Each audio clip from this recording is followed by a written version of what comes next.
ka kovel ram amilo ram ko Sorkar tharmin chuai ka bu kani kan campaign chhungin keite akan thian dang te kan campaigners te atu point mi poi soi te po kan lo nei te ya mi ri ro te po kan lo nei te ya so ma chuan ngai dam khadila in Sorkar thiah kan bu tran nan la li so tu soi kalla tisual le to su ati kha kan ri ro kan vong re na tun ma thil lo kal to in sui vak vak emo khatiang lam pang kha kan ri ro om lo ba tu na trai ro chuan mitinin tik takin thil kan ti tu ra ni a digna ro re in plan to nuwa tisual le ero chunga chuan kan khau le don ani ti ka kan sui duwa tin min FIR thelu theina te zalin nan na ya ko ta te chung chu alu lo thei lo ba Sorkar khan ko ro re na khan in ro theina kan nei lo ba chu wangin tu boy kalai emo tu boy thar emo awman ero chuan chu chuan ama ko pan mai azong mai tur ani ten kan rama abik takin in thandona to ten puna an se ema kan media avang hian etiara in pu thin na hian kan ram politik ati bal zole em maya chu wangin etiar thil re re hi kan in sui deu zel to dona thudik ani chuan apu khan tuar mai tur ani adik lo ni chuan apu tu khan tuar mai tur ani zalen taka hetia du tu soina ringot mai ram ni hi adik loba ei chu kan palzam mai mai non to lo dik soi dwa ten fe ka manga mani ming po tilang nam si loba doi se tara tan se chunga mi be hi kan chui swap zel to don ni chu bangin mitin te film kurturin kain cha loka political transfer hi develop from kan dwa lo te lo mani chuan tu dang ni senin ama ro chu politic awanga transfer lo to te ero chu an chung chang tu sak takin kan relve lo thei don lo ani ten kan official ti song hian zalen na an ne ya tu na tang chuan zalen takin an zalen nei mang se kadwa kan zalen lo lu tu ka opinion poll ola ka ko kan ngai dan kan soi nam lo ke mani mai kan ne lo Sorkar na tok te chung poi opinion poll an ngai dan an soi chok thangam to lo chu tiang chuan Sorkar na tok te zalen na dan bein ang me ka Sorkar na tok ten an ti lo tur chin aram ri au mai ni kan du zong soi te kan du lo zong soi te kan tran zong lo soi te kan rai ni khatiang a zalen taka kanom lo chuan kan rama hian politik dik om thei don lo ani chu bang chuan Sorkar na tok te tun ma ang khan che taka siam chui kan du lo ba zalen na in nei ang taka ram le nam tan in man kan du ani minister tin officer complaint box le suggestion box kan da dona eta hian mitinin a rotna kan nei te soisel kan du te non thelu thei ania chu takin kan lo entry nanga tin online na ti thei dan po kan non ruam an don ani ka soile tu ri chu ni za chu ma kan ti tu kan private som le pandi kan puan su kan wa emi han puan nan hian a ran pa wa na pa hole mo Sorkar na to ko khom kan tum lem lo ba hun a heka so bang department zong e to na a soi tur hi lo chin chia lo bo zui nga ni sela zia a in fiat ti ne ro chuan a ron zui wat tho do ani pakhan na chuan kan sum din SEDP ti kan thiah special drawing facility le ways and means te overdraft te mangin engemaw chen kan kal trong ani an ram hi reported ayasangin apum kan pe rengangaya sakata vai bel se zali vel salary le pension hakalangaya abang hi te bem tomai chu tiang chuan hi awangin RBI point kan Sorkar chu warning aron peta hiala tuna kan ro chun tura hi budget ning ngoi mai ani boxia so bang chuan financial year thar lo seng turki year of consolidation in so he na kumatan kan mang phot dona khat ichu mi pui cái mà đi điểm còn cán xiêm phấn ở bên tan mình bể xe cán đũa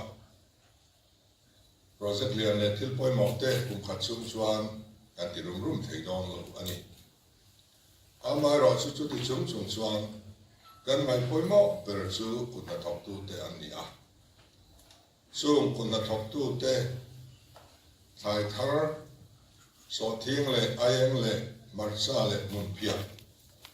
emi pali hi a minimum rate puangin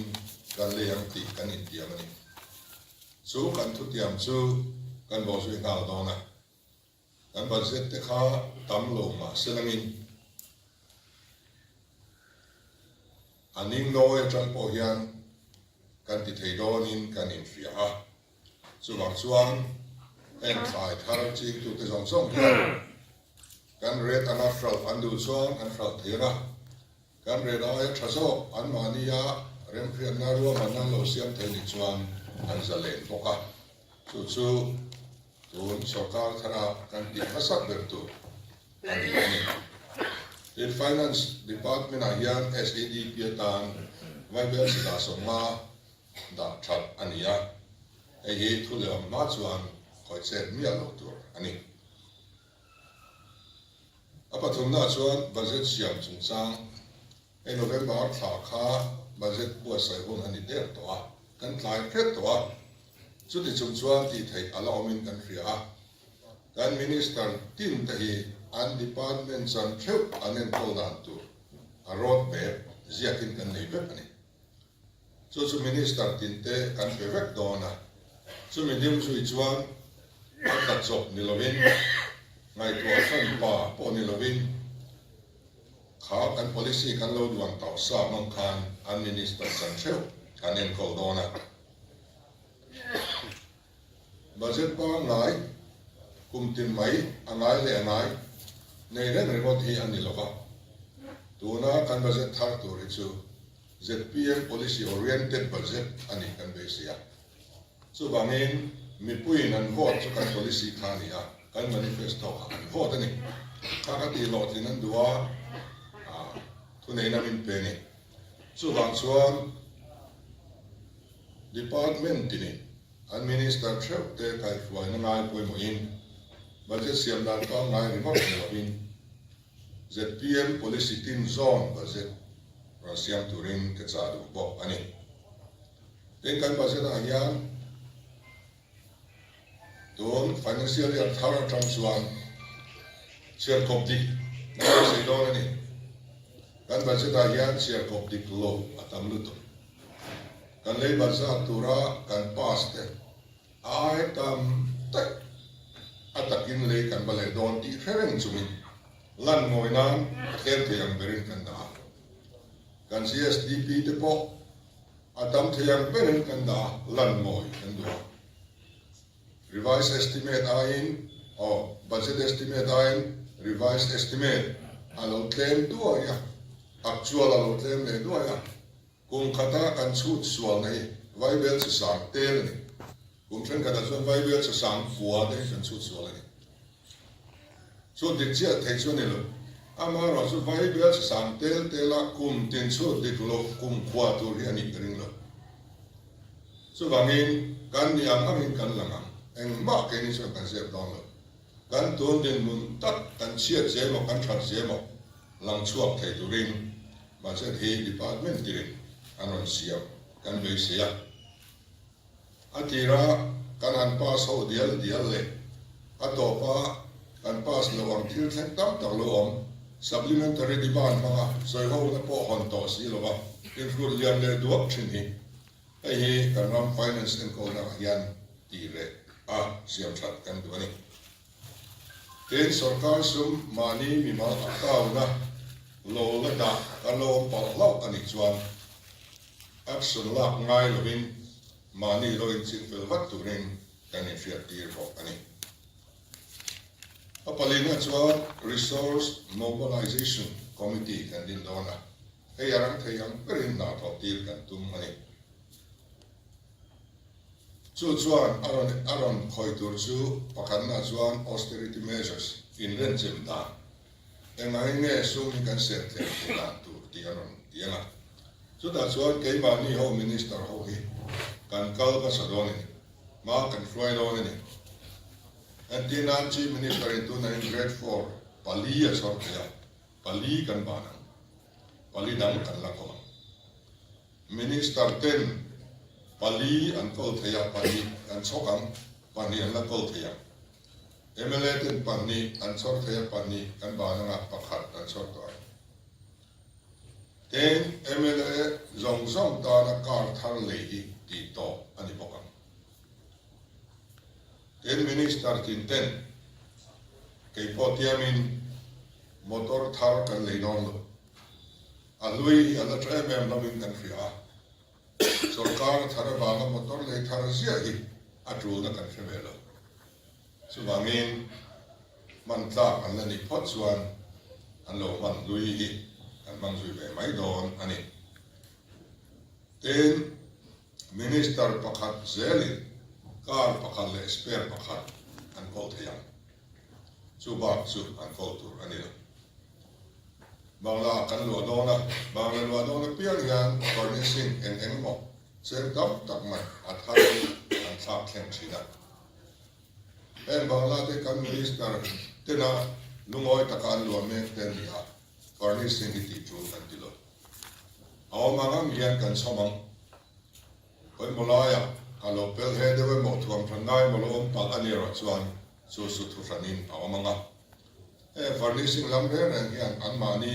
dam chen an nei veka thak tu chumi huna kom chu ti zan do thak tu ti awm sa veka chumi an zo akal ve mai turani ti chuan minister bangla mai ni lo sarkar building zone soba furnishing hi furniture hi atina thak ahuna zo siam veka thak tu turani namdam siam pan turani lo chu ahun sela kan foi kan tha group lomin unlike period alo to pa khan ata tolin ti tur ani tani then minister te ansinin anin floi do turan lo ani zui dum turan lo a heksa atul lem lo sikul nau pa min do tir tur ani lo in zone pe su khap tlat ani ten chief guest transut kan tum lo til te nau thena chief guest min som lo turin mi pui to kan nen chawani kan officer ten lo hong ve ro se lo ti ve ro se tema a minister chinina on hi so on mai mala mai koi ba thena hong ka su adik lo bani so wangin kan hun le hek chi ara kan in ven kan dua ten emi austerity chung sa nga hian ke mani ma kan floi dona official ten minzui kan be se ni kan official zong an entitled chin la ro se ke po ka entitled chin chu chen khat po bang lo na phek tu ka entitled lo chu chen khat po hi ka la don lo chu wang kan official te point an entitled chin a lu ngoi se la an entitled park local pal an lo om ni chuan lo in sin fel vat turin kan in fiat tira ain thatu kan da dong ani ta hian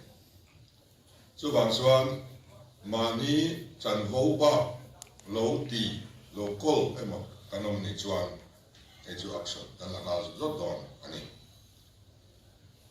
ten mi pui phim po in rent touring kan cha duwa en te tuite tilen po ram pachia kan nia in rent thiam touring kan in cha ani ten resource mobilization here austerity measures baka manpower assessment aron khoi telanga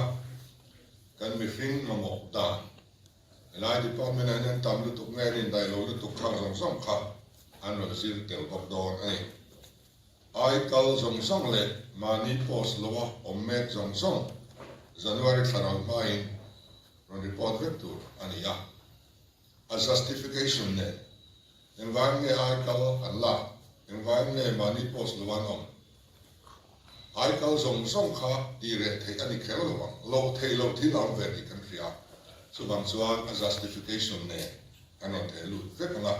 a committee hian lo endik don ani in this investment an khoi tel rule lo sarkar sum se na exam nge on chu chuanin hei chu outsource chen ye hei chu privatize chen ye ti te anon sir chiamanga chumiani thein tu chuan department song January tha tharal main functioning and non-functioning asset and nei song anon thei lu tu ani bok ani wa mo da chung chang na work order issue to na lo tran to song kan cancel don lu pakhat ma cha ta kin thok sui lo se amai ro su quality kan en to don quality chia chu bila la thei lo ZPM Sorkar en wa na chia up tu ni lo to na work order an pe song ni dan to chia pe ani de feka restricted tender de feka pe kani dan lo pe kani so ti chung chuan na lo tran to chuan ti boy kan tum lo amaro chu work order issue to na lo la tran lo an omani chuan chung song chu stay mal tu re work order tel lo na lo thok ten on chuan stay bok tu re abing taken saski ahian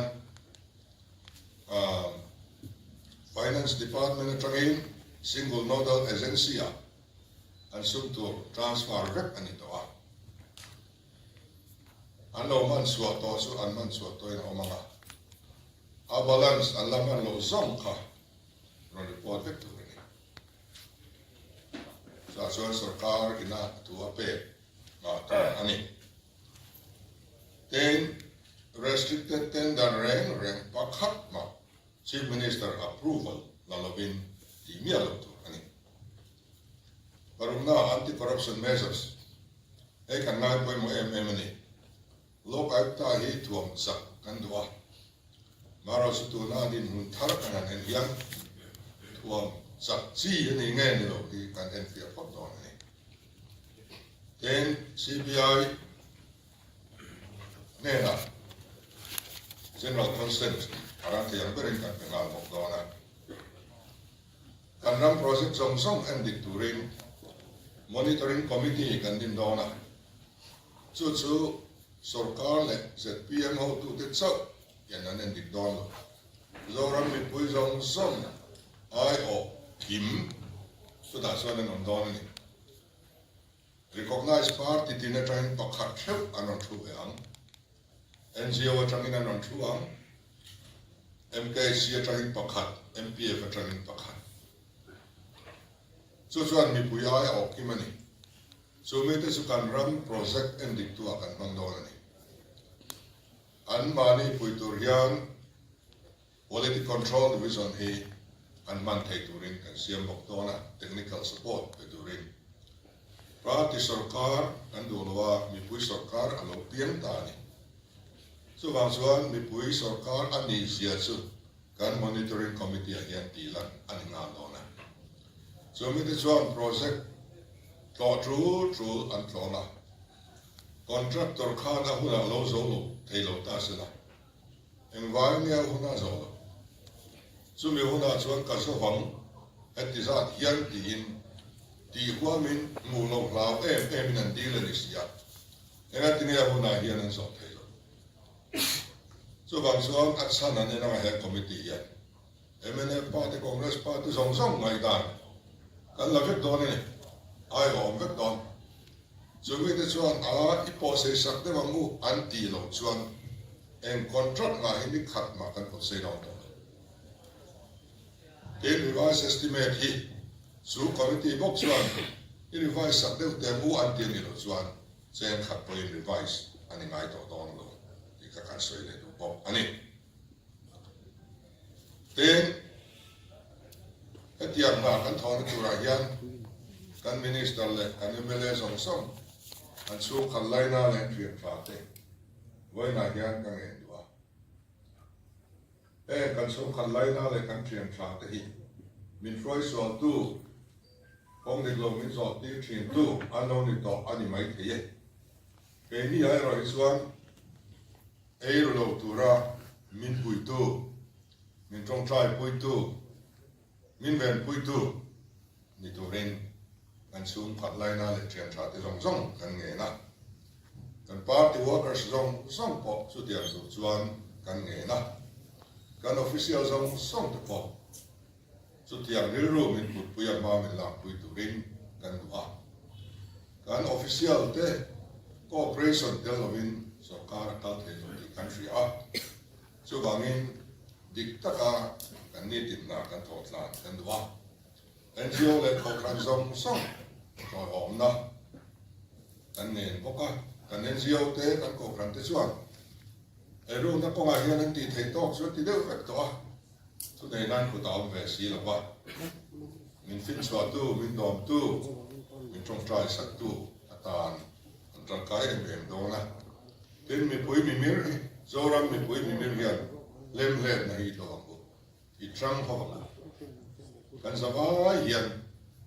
thil hi atop thei ton tu ra tran puya kan so bok chu ni pasarina chuan hun man dik ko ran ho hian hun kan man dik pe ma bi dam hian kan het ton dei me lo me khoi khop mai ko ran in mar khoi to Sorkar hian azui angai amun taka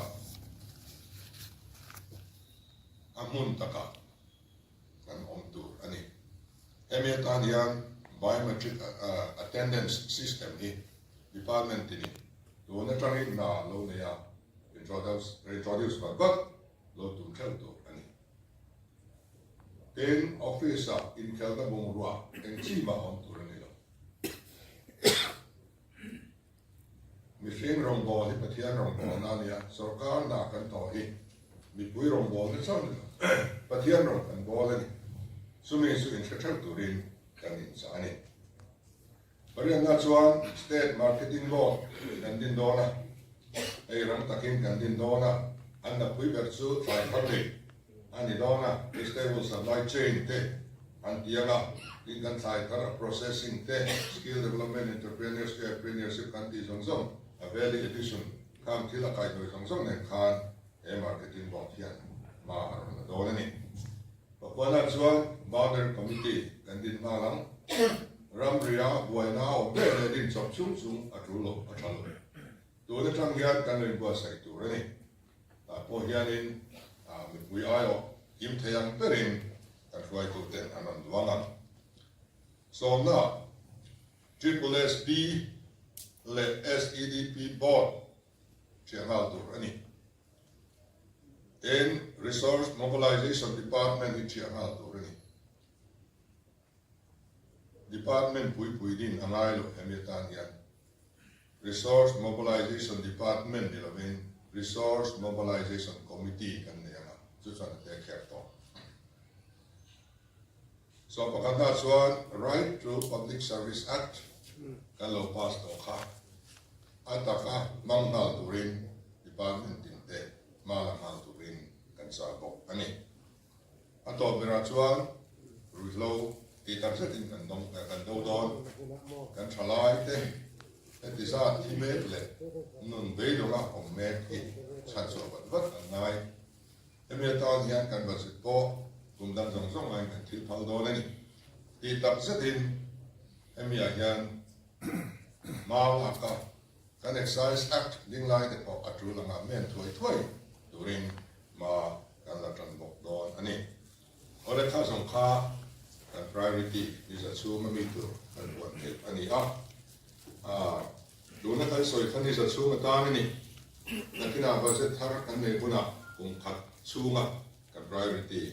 kan puang le don ani emi ti pui kin ni te nan yan ti pui song trong try ya tran me lo la pui to rin ti tar set in som chuwa Christmas le New Year lim tak le samuang taka mang to rin du sakna ang la na chu okay